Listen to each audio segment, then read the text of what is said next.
सोनभद्र शक्तिनगर थाने के अंतर्गत लगभग आधा दर्जन छोटे बड़े कबाड़ी अपना व्यवसाय नियमों को ताक पर रखकर कर रहे हैं। इनमें मुख्य रूप से पीडब्ल्यूडी मोड़ से कुछ मीटर की दूरी पर कथित एनसीएल खड़िया परियोजना की भूमि पर वर्षों से अवैध कब्जा कर कबाड़ दुकान का संचालन कर रहे कबाड़ी द्वारा शक्तिनगर वाराणसी मुख्य मार्ग के पटरियों पर सामान की छंटनी कराता है, जिससे दुर्घटनाओं की आशंका हर समय बनी रहती है। कबाड़ दुकान का सामान सड़क की पटरियों पर निरंतर बिखरा रहता है, जिससे मार्ग से गुजरने वाले राहगीरों में सड़क दुर्घटना की स्थिति सदैव बनी रहती है।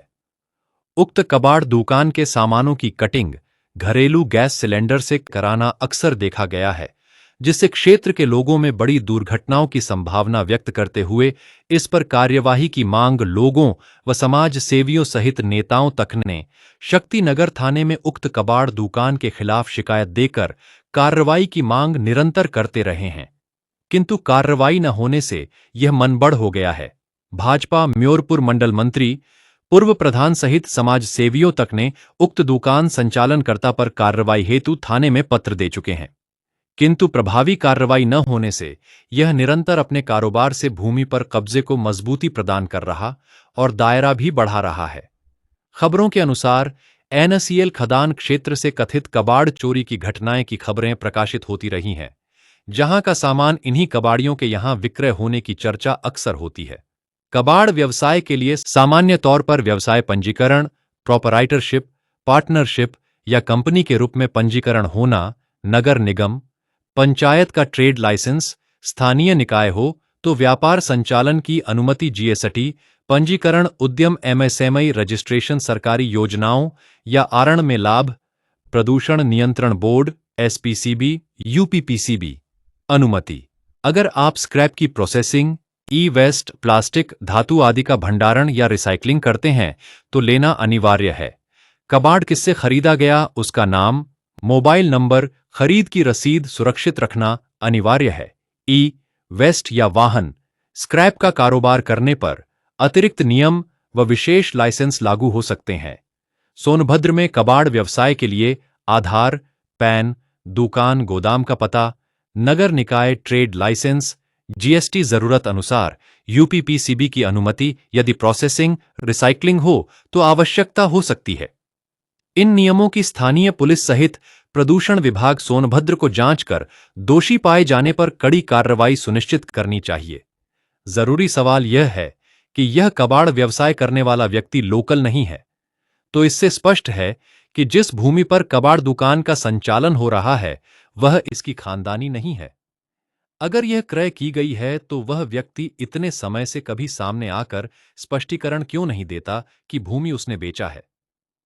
क्या एनसीएल खड़िया परियोजना की भूमि है तो उसने भूमि का विक्रय किया है, तो किस आधार पर किया? अगर नहीं किया तो जांच कर अब तक कार्रवाई सुनिश्चित क्यों नहीं किया?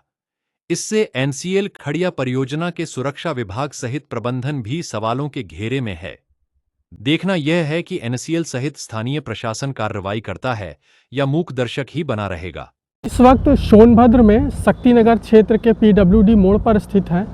आप यहां पर देख सकते हैं कि हमारे पीछे कबाड़ की दुकान है और यह दुकान जो है कि ऐसा चर्चाएं हैं कि यह एनसीएल खड़िया परियोजना की भूमि पर स्थापित की गई है, जो कि पूरी तरह से अवैध है।